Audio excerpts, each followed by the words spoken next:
There's no possible way I can look that old. Look, I mean, I don't look like that. There's something wrong with the camera, I'm telling you. Thanks for tuning in to tonight's edition of the Renshaw Report. Murray the Eye reporting from the city, too tough to die, New London. And my guest tonight is Kevin Blacker. I'm sure most of you, if anybody's watching, know the name, either from the day paper, the television. He ran for Congress. He's dug in on this state PIER issue. It's very interesting to a lot of people, and that's for coming tonight, Kevin. Thank you very much for having me. It's always a pleasure. So I wanted to ask you, first of all, you ran for Congress against Joe Courtney and Mike France. And Mike Frank. Yep. French. Mike France. Yep. Mike French, yeah. Yep. Two tremendous candidates, I thought. You did well at the debate, I thought. Thank you. From where I was looking. What's your feeling on that run for Congress, and what did you get out of it? Well, I got a lot. I got a lot out of it. I'm glad that I did it. It was, way outside of my comfort zone. He's zooming in. He's zooming in now. I don't understand. I don't look like that. Yeah, it was. No, it was. Doing something that public, and then putting all my views out there and opening myself up to criticism, and then getting up on stage in front of all the people that were there and on TV and against some real experienced candidates like Joe Courtney and Mike France. It was a rush. I mean, and I'm glad I did it, because I feel proud, of myself, not like overly proud or hubris, but I feel like it was something that was a challenge, and I did it, and I'm glad I did it. So what did you think of Tim Carter's, the job he did as the moderator? Well, let's see. So Tim, well, they had Tim Carter as the moderator. I guess he was about okay. Yeah, Sten Spinella, he was good. I didn't like the fellow at all from the Mirror, Mark Pazanokius. Don't like him at all. You made that. Yeah, I made that very clear. Yeah, to him. And then there was Lady Susan Raff from I don't know whether it was WFSB or WTNH. I don't think very highly of her, but Sten Spinella was a great reporter for the day. He left and went up to the Berkshires, unfortunately. And yet, with regard to the Connecticut Mirror, I can't follow all this state PIER stuff. I'm completely lost, and I'm hoping you're going to bring me up to speed tonight with it. But it seems that the Connecticut Mirror is doing the best reporting, and the Day's paper is doing, other than Dave Collins, the Day is doing the worst, including Paul Chenier and a couple of the other editorial guys. Well, David Collins has carried it more than anybody. He more than anybody is responsible for me, say, not being completely flattened by the state and politics, and for bringing what's happening at State PIER and the Port Authority to light. So he's done a heck of a lot. There's a lady named Erica Mosier who's done some good reporting from the day. Recently, Andrew Brown and Dave Altamari at the Connecticut Mirror have done a lot of reporting on the Port Authority, as well as the Costa Diamantis corruption probe. And then there's Brian Scott Smith. He's with WSHU, and he's done some really good reporting. By the way, folks, you can watch this show on YouTube, which is a tremendous. It was a tremendous progression that way you're taking here. Wow, you got it on YouTube now. Yeah, Drew put it on YouTube. That's awesome. And I want to mention tonight, cable TV is just hanging on by a thread, but we have Drew and Reggie here who go out of their way and do yeoman's work to keep these shows going, and they're unappreciated. And they should be more appreciated. I think they're doing a service just the same as the newspaper. Yeah, I agree. Frank Ficini also is a very serious guy, and that's on the other side of the river. That's on the other side of the river. It's excellent. But he's got something to do with this stuff now too, and they're the glue that holds this thing together. And I want to thank you guys other than the camera work, which is, I don't want to go. I don't want to get into that. I'm going through a thing, you know. I'll be 72 in August, and I got a thing going on. What do you think, Kevin, with regard to the state PIER? Are you making progress, and if so, how so? Because I don't know if I'm for or I'm against it. I read one article that promises all the benefits and what it's going to do for the area, Yep. and then I read the other side of the issue that makes me wonder, especially with regard to the contracts that were awarded by the state. Very, very big contracts. Yep. So I'll break that question into two parts. Are we making progress? Yes. Slowly but surely, we're chipping away at it, and the truth is going to make itself clear. It's going to make itself known. And I'll put it to you this way, that you were a plumber by trade? Yes. So you know that you got to get the details right, and you have to do things right, that you can't cheat. It's always going to come back and get Always. you. And I believe that. That's how I understand the world. I've been following the Port Authority and what's happening at State Pier for going on 5 years now, and there's no way that what they're doing won't fail. There's so much bad judgment, so much bad decision making, so much dishonesty and corruption. Such as? Well, such as, you know, so where do you start? Little things. It starts little dishonest and bad decisions of giving contracts not to the best person, not to the person that would do the best, but to a friend. And for example, hiring the out-of-state interior designer, even though this person was twice as expensive as the in-state one. Just a little case of nepotism. But then, you know, some years go by, and a bigger case shows itself where, you know, the board member's company was awarded a $523,000 success fee. You know, guy gets off the board, and then 2 months later, his company gets this $700,000 contract. And that's, I mean, these are the things. Without bidding it? Well, no, it was bid, but he was chosen, and that's one of the big things. Was he a low bidder? I don't know in that case, but that's one of the big things that the FBI, you know, is investigating. The DOJ, the Attorney General, you know, they see these problems. Then you've got things like Seabury was, Kiewit was a contractor down there that is awarded $87 million worth of contracts to themselves, sometimes over the low bidder. And they keep having, every time you have a cost overrun, it's an indication of poor planning. Like if you bid out a job, okay, I'm going to replace the boiler in this house, and it's going to cost, you know, $8,000. And then you've got to come back to the person and say, well, it's going to cost $15,000. Actually, it's going to cost $20,000. Now it's going to cost $30,000. You did something wrong. Like you weren't using good judgment if you couldn't see. And that's what keeps happening at the Port Authority. It was going to cost $93 million.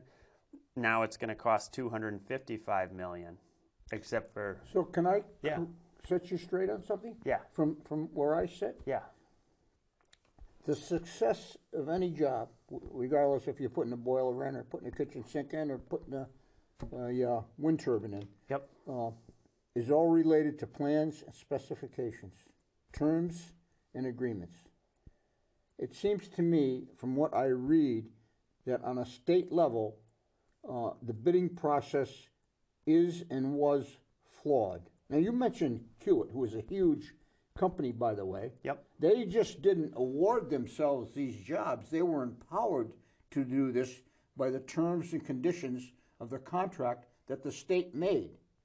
So the problem is at a state level, if what you're telling me and the audience is correct. Do you follow me? Yeah, and I guess that then it gets into is the Port Authority, in a way, the Port Authority is the state, but they're not the state. They're a quasi-public agency, and in some ways they quasi-public. Quasi-public. That's a term. That is a term I never want to hear again. Quasi-public. But why is the taxpayer on the hook for everything if they're quasi-public? Right, I agree. What it is they are these quasi-publics. They don't have to follow as many rules. They don't have the oversight, but we still have to, and we still have to pay. Anything over 157 million was the responsibility of the taxpayer. Who would be stupid enough to sign an agreement like that? David Corus and the Connecticut Port Authority. They're a bunch of morons. And David Corus, who we read a lot about, he had the power to do this by himself without legislative approval? Well, no, they have a 15-person board. They all got on hand. And who's on that board? Well, there's appointees, but there's, say, the commissioner of DECD, somebody from DEEP. There's somebody from the treasurer's office, and then there's a number of, people that have to come from somebody from a town bigger than 15,000 or 20,000, somebody from a town smaller than, there's this made up by law. So they're not experts in the field. Very few of them have any maritime experience whatsoever. There's a couple on the board. Well, there were two that had quite a bit of maritime experience. One of them was kicked off the board because he took illegal gifts and was fined. Who was that? That was Don Frost. Don Frost, Seabury was fined $10,000 by the Office of State Ethics for giving illegal gifts, basically bribes. Oh, like what? $650 NHL tickets, handbags, leather handbags, dinners, stays at a hotel. Do you really consider that a bribe? If I'm giving you some expensive leather handbags and I'm trying to get a job from you and I'm giving you, hey, pick me, I'm giving you this leather handbag and I'm getting your wife an expensive stay at this bed and breakfast, and it's when you're talking government officials, it's John Rowland, it was cigars and hot tubs, this is like right on that line, Don Frost was forced off the board because he took an illegal gift. Andrew Levine was a Port Authority employee, is a Port Authority employee. He was fined and suspended for taking illegal gifts. So. And do you think obviously you do think this process is corrupt because you comment on every state peer article several times. Yep. So obviously you think the process is corrupt. I don't think it's corrupt. I know it's corrupt. I know what's honest. Well, that's not what Tong said. No, that Tong didn't say anything. Anybody that read the press, this is a very good example. Just because the press reports something doesn't mean it's true. Tong's office put out an opinion. An hour later, they released a different opinion, which had a different meaning, and it specifically says that he wasn't expressing any opinion on a specific project. Well, what is his job?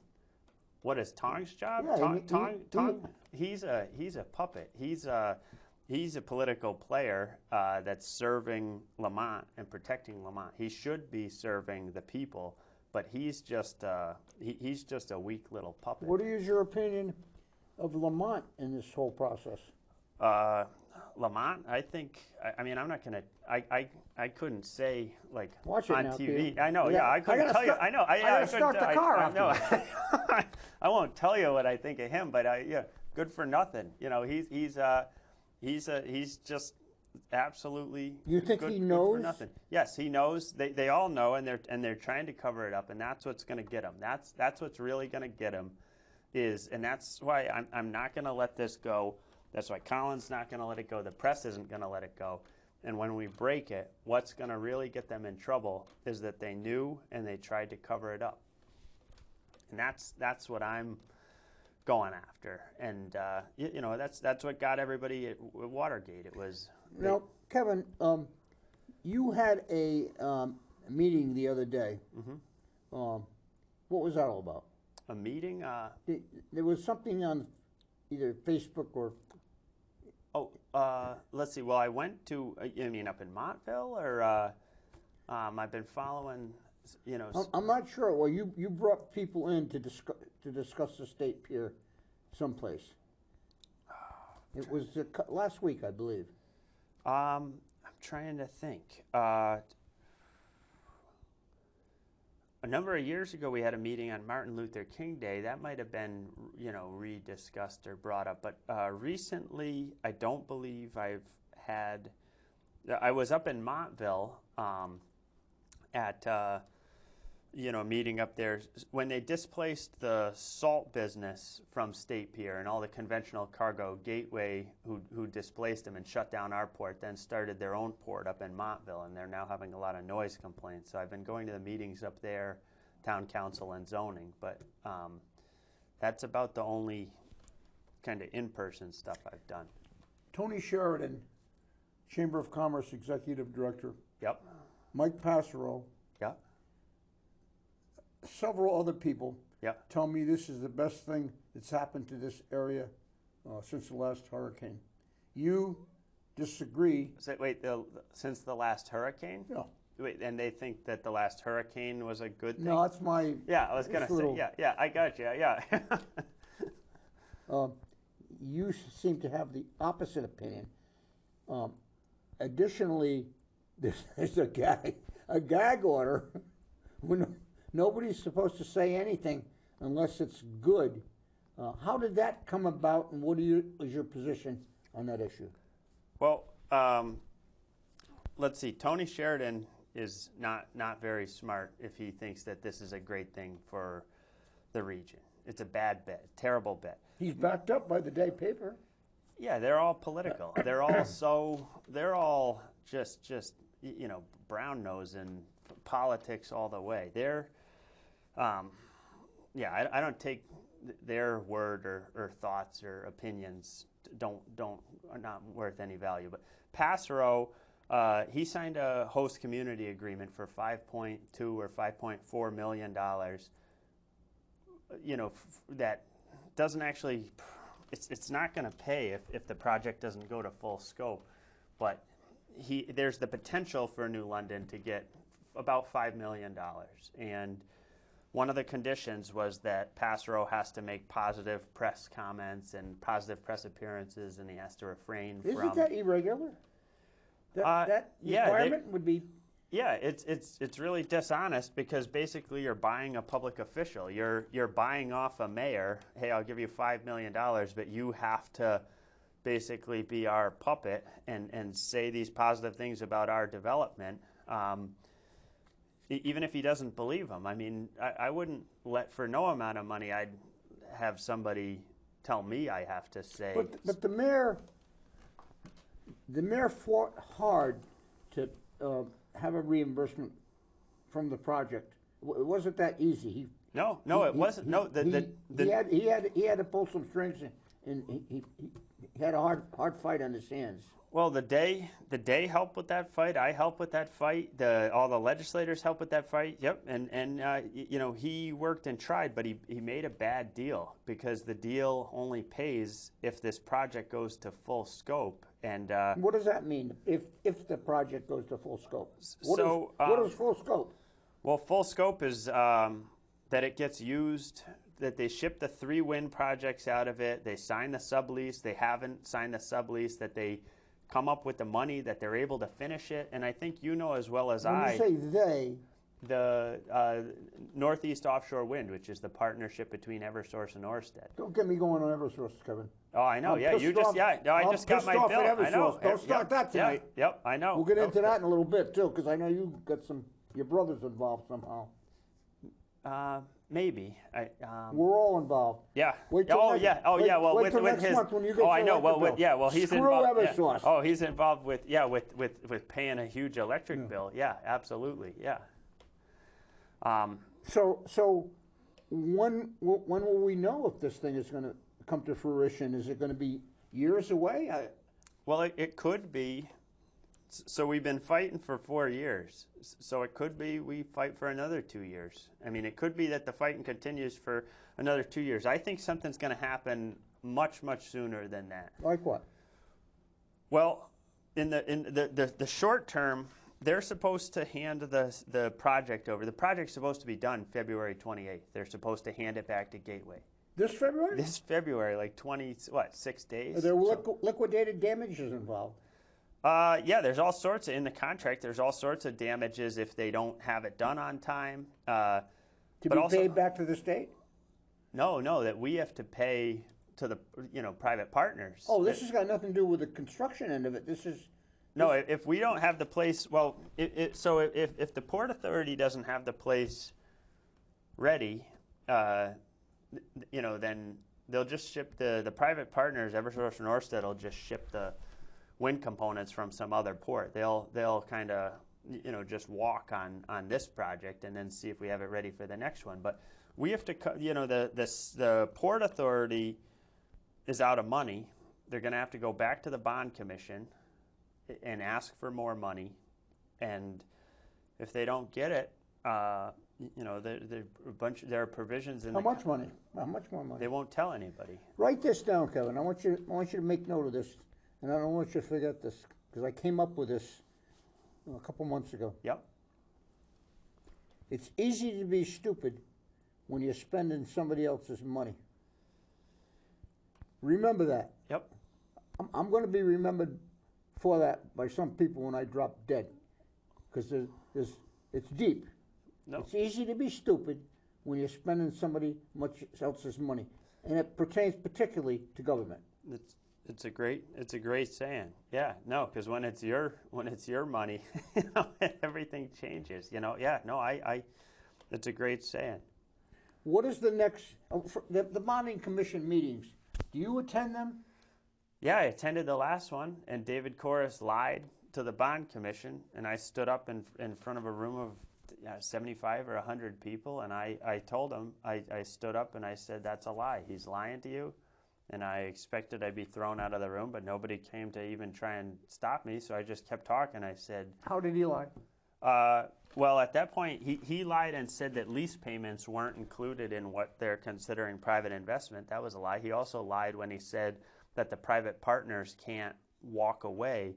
Nobody understands the position that the state of Connecticut is truly in, that these private partners can walk. Everyone, because the day and other, the Examiner and, the Mirror at times have reported, kind of taken the word of the government, which you would think you'd be able to take the word of the government, but... Who would take that? I guess, not me, but a lot of people. A lot of people think you can trust the government, and I think that, the government has been saying everything is okay, we've got these, 10 years, we've got all, this good decision-making, but if you have to think critically, you have to question the government, and the project really could all fall apart, and I think it will. Jeez, after this huge investment, Kevin, it's impossible. No, that's like it was impossible for the Titanic to sink. It's totally possible. It's 100% possible. And at some point, you've got this federal investigation that's been going on for a year and a half, or say 2, and the Attorney General investigation's been going on for 2 years. At some point, they'll have to hand down indictments. They'll have to. I believe, and when that happens, I think that, nothing will happen until one day everything happens. That's the way it's going to be. Is that an LL Bean shirt? I bet it is. Well, I bet it is. What size shirt? Oh, you're too big for me. I grab it. Do you visit the site? From time to time, not as much. I was going down quite a bit when they were really actively filling between the piers. Occasionally, I stopped down. I've been, onto the site. Like I let myself onto the site maybe They happy to see you? a year ago. No, not really. But they wouldn't arrest me. They refused to arrest me. Because they just don't want to draw attention to. I jumped the fence. I had a reflective vest. I stopped bulldozers. I stopped dump trucks. I stopped probably 30 or 40 men and women that were working. It was an hour. The state police came. They refused to arrest me. They wouldn't arrest me. So You got a phone call. we do? Yeah. We haven't had a phone. Who do we think it is? Larry Hamill? Do we think it's Larry Hamill? I don't remember. I don't remember know. the last time we got a phone call. I don't even know how to answer it. Thanks for calling. You're live. Yeah. Okay. I'm Larry. not sure if you hear me yet. Hi, Larry. Hi. Okay. I just thought of a question. You guys are talking about, so much money involved with this person and that one and the state and everything else. Now, I was just wondering. Now, State Pier is actually in New London Harbor, but the State Pier is owned by the state. Now, with all of this mix-ups and trials, tribulations, and everything else, who's going to be responsible if all of a sudden the state decides to give New London ownership of State Pier? I'm not sure, Larry. I'm not sure. I'm under the impression State Pier is owned and operated by the state of Connecticut. New London's got nothing to do with it. Well, it was owned by the state. It was owned by the DOT, and then they transferred ownership to the Port Authority. I'm losing my volume here. Oh, I think I got it back. Yeah. Now I forgot what else I was going to say. Oh, all of these windmills. How much does one windmill cost? A lot. I'm not sure, but an awful lot. So then we have no idea whatsoever of how much the total bill will ever be. Well, the thing is, I don't think that the people that are building them even know what they're going to cost, because say down in Virginia, there was a project, I think it was supposed to be $7 or $8 billion off the coast of Virginia. And then, with inflation and, maybe some poor planning, the price increased to $10 billion or $11 billion. So, one wind company put in a bid and they said, well, this is the price we'll charge. And they just have come back and said, we can't make any money at that price. We need to renegotiate the rate and charge a higher rate. So, so I'm not sure that that even the people that are building these windmills know what they're truly going to cost. But we're going to be responsible. The ratepayers, the taxpayers are going to be responsible for those costs. Well, okay. Then let me give you a little bit of the information. I got that, but I just wanted to check with you to see. Anyway, I was thinking of windmill replacement for millstone. And the information I got was we're going to need 3,000 windmills to replace millstone, and those 3,000 have to work full blast 24/7 in order to equal what millstone does. And each windmill is supposed to cost a minimum of $3 million each. Now, how many acres of land is the governor going to have to confiscate to set up 3,000 windmills? So, the whole thing just sounds like a gigantic boondoggle to me, that there's just a small handful of super rich companies and millionaires that are just going to double and triple their fortunes. And we're going to get stuck with the bill. But I'm talking a little too much here right now, so I'll let you guys have your own show back, and maybe you can help me out and the other people somewhat. Okay? Thank you, Larry. Thanks, Larry. Okay. Bye, Barbara. Bye. Good night. Bye. Bye. So there's an old timer. Okay, salt of the earth people. Yep. Barbara and Larry, and he's been paying attention for a lot longer than I have. And he makes so much sense, but doesn't seem like anybody's listening. And it's a shame. You know, the whole debate with the windmill thing is an interesting debate. And it gets back, again, to politics, bad politics, because we have a terrible energy policy in this country. From where I stand, the windmills is a bunch of bullshit. What we need is nuclear powerhouses, and plenty of them. We should have been building them 20 years ago. But that got out of control because of politics, just like this is out of control because of politics. I hope I'm wrong. Talk to us about Block Island. What is the success of the Block Island windmills? Well, what is the success of the Block Island windmills? I guess I know that they're... so Block Island was unique in that they used to have to burn diesel. They had very, very expensive power. They had to burn diesel and diesel generators. And I also think they might not have had high-speed internet. And so those were unique conditions out there. They built these turbines. I don't know what it has done. I know that helped bring the high-speed internet out there. I don't know what it has done to the electric bills. I know that there was $60 or $80 million.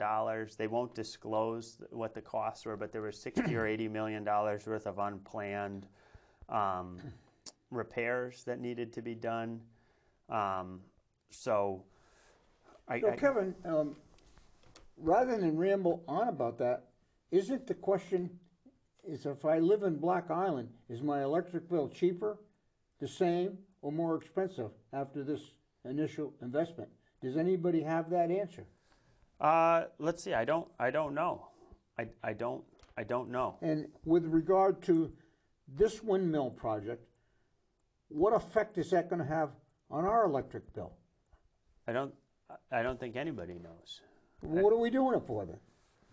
Well, the purported reason is green energy and help the planet. I question whether what they're doing is actually going to be beneficial to the environment. And of course, you can't do anything that's going to raise the electric rates anymore. We already have the highest in the continental U.S. I wouldn't say that. Eversource is doing a good job of it. Yeah, well, those bastards are skinning us alive, Kevin. They shouldn't. Maybe I shouldn't say they couldn't, but they shouldn't.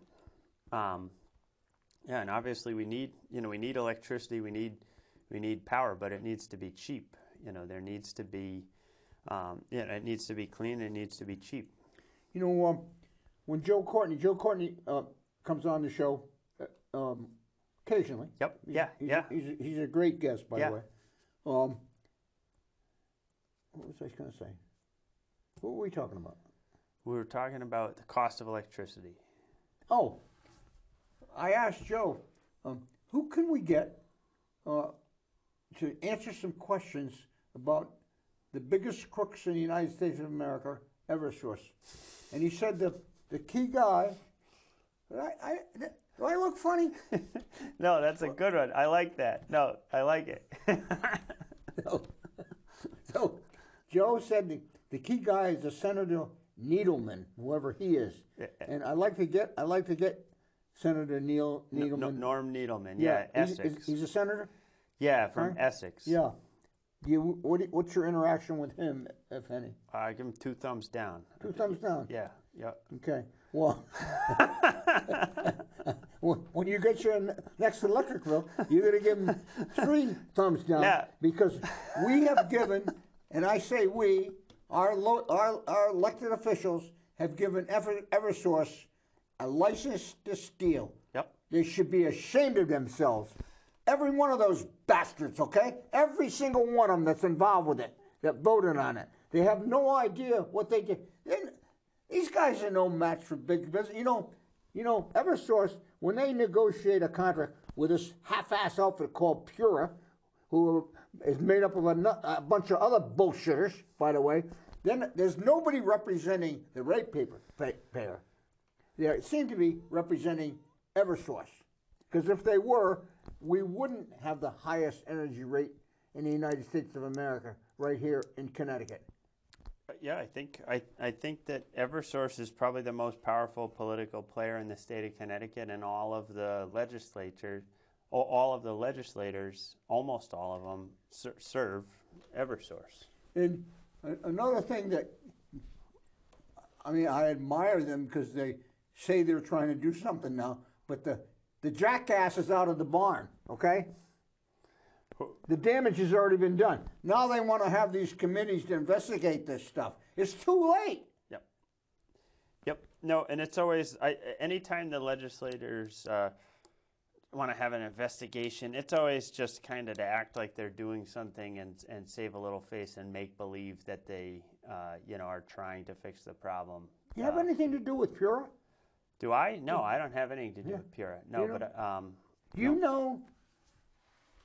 I mean, we're going off the subject a little bit. I don't mean to bore you, but no. Do you know that? Well, your brother. What's your brother got? A restaurant? Yep, he's got a restaurant. Yeah, he's got a restaurant. He uses natural gas. No, we don't have natural gas. You got electricity. Electricity and propane. Do you know that you pay more for your electricity than an average residential ratepayer? Because we're a business. Yeah. Yeah, and what's that got to do with it? Is your plug the same as my plug? Yep. No, I think they punish you. The more you use, the more they charge you as a business. Wouldn't you think they would want business to have a shot at staying in business? I mean, I'm not talking a couple pennies. Yep. I'm talking about a substantial difference in your electric rate. Yep. Call PIER. It's just, I'm so pissed off. I'm really pissed off with Eversource. Offshore wind. One article in the paper said offshore wind could fill small businesses' sales. What small businesses would you think they're talking about?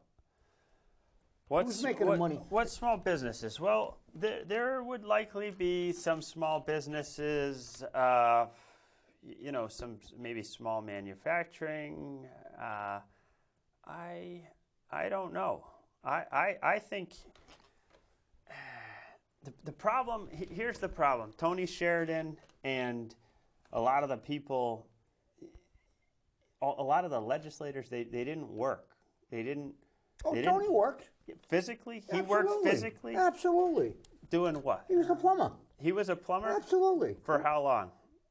And how'd he do at it? He was good. He was good? Yes. Well, I don't know. I think a lot of the people that I see lack the ideas they come up with. It just doesn't. They don't work. Way down deep, Kevin. And you put in numerous hours. How many hours a week you put in on this bullshit? On this? I don't know, a lot. I mean, I come home and, like this, I mean, a lot of hours, a lot of time. In your gut, do you hope that maybe that you're wrong, that this is going to be a huge success? Well, of course it's possible. Of course it's possible that I'm wrong. Do I hope it's a huge success? If it was a huge success and it was good for the region, then that'd be great. But what I'm seeing is all the longshoremen lost their jobs. They hurt the longshoremen. Steve Fairley, and there used to be 45 or 50. What's the ramifications of that? Because we never hear anything about that, by the way. Well, they all lost their jobs. They all lost their ability to work. Take O'Neill Radcliffe. He used to be security and a longshoreman down there. He lost his job. It was taken away from him. Is he upset?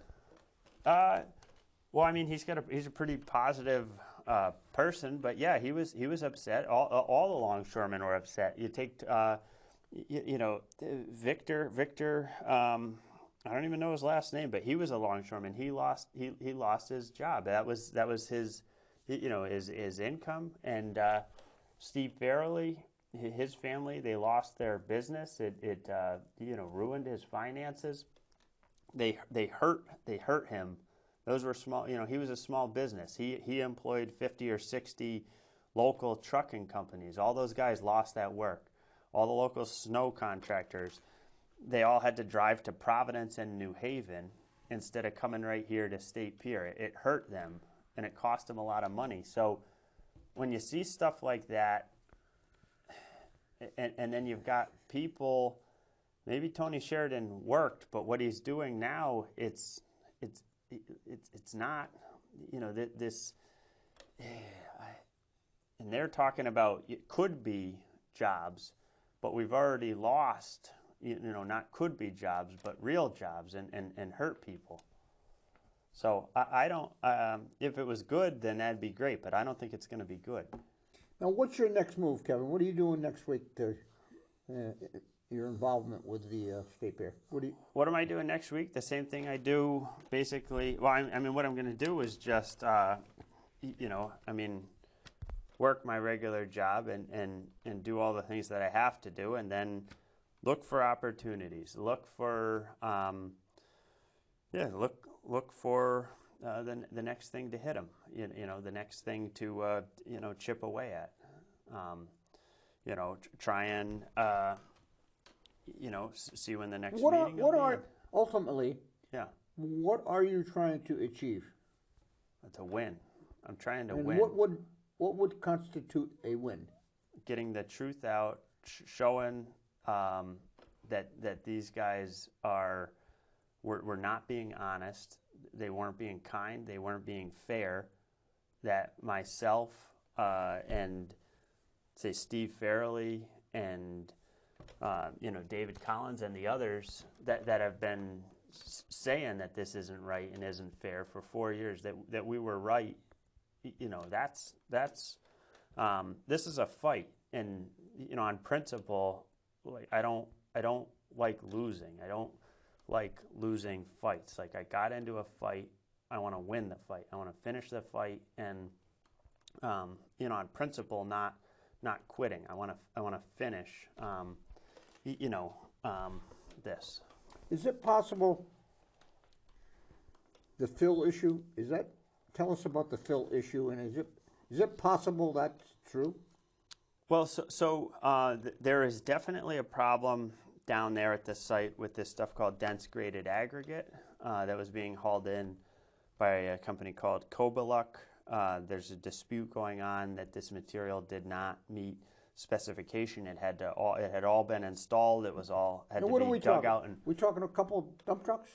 No, I think it's in the thousands of yards, is what I've been told. And I mean, last time I was down there, there's a massive pile of this stuff that they had to push up. And, it doesn't meet spec. And there is a dispute going on, I'm told, between Cobaluk and the Port Authority of who's going to pay to fix the problem. Because the Port Authority, doesn't, I'm told, have the money to fix the problem, but it's definitely causing a delay.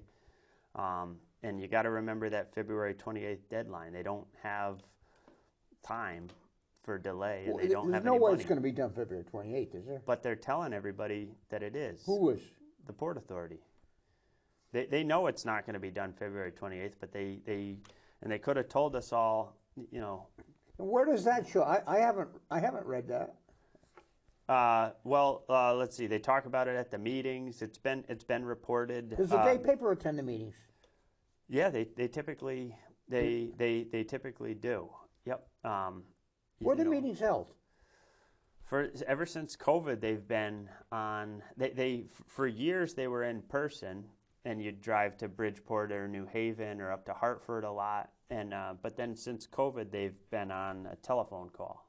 Telephone call or Zoom? Telephone call. Now, I know you're pulling my leg now. No, that's what, it's on a telephone call. Why wouldn't they do a Zoom meeting? I don't know. Would you ask that question for me, please? Okay, yeah. I mean, I hope I get to ask it to him. I'm looking forward to. How asinine and stupid can anybody be? Zoom is the way to go. It's a great format. Yep. I mean, I just can't believe it. State legislatures, is there anybody that you partner with or appreciates your position? Well, nobody that I partner with. The two people that I'm looking to right now with hopeful eyes, Henry Martin, he is from Bristol, and Holly Cheeseman, because they sit on the bond commission, and so they can pressure and question the Port Authority when they come back and ask for another. Now, Holly Cheeseman is Dr. Hayes' daughter, is that correct? Who's Dr. Hayes? Wonderful guy from New London. Oh, yeah? Yeah. Holly Cheeseman is Dr. Hayes'. Yeah, I could be wrong. Yep. I know. She's from East Lyme. Yeah. Yep. And she did a great job. She was the only one to vote against the last time when they, asked for another $20 million. And everybody else voted for it. Everybody else voted for it. Henry Martin did a good job questioning David Corus at that meeting, but I think ultimately he voted for it. So Holly was the only one. Isn't it almost that they're in so deep now they can't get out? Yeah, but it's only taxpayers' money. Yeah, I guess the thing is that maybe they want to lie to themselves and make believe. Oh well, if we give them another $30 million, this will be the last time. If the state gives them $30 million, they'll blow it all and they'll be back for more. What's the total investment to date? Well, to date, the cost of the project is $255.5 million, and of that, these Northeast Offshore Wind partners contributed $50 million, I believe. What's Eversource got to? What are they going to win? How are they going to get a return on their investment? They're trying to sell. They're trying to sell us. They're trying to sell. Eversource is trying to sell their stake in the project and basically cash out. They want to sell. That is true? Yeah, that's true. That's been reported. Yeah. They're trying to sell it. Who's the winners in this thing? Eversource, Orsted, Gateway. Those private companies. Kevin, we're out of time. Anything else you want to say before we close out? No, just thanks. Will you come back on again? Anytime you ever want. Give us a report? Yep, anytime you ever want. Right. Kevin Blacker, thank you for coming on the show. Thanks for the callers. Thanks for the crew. Murray the Eye signing off from the sea. Too tough to die. Watch us on YouTube. We'll try to get this played over in Groton. Great.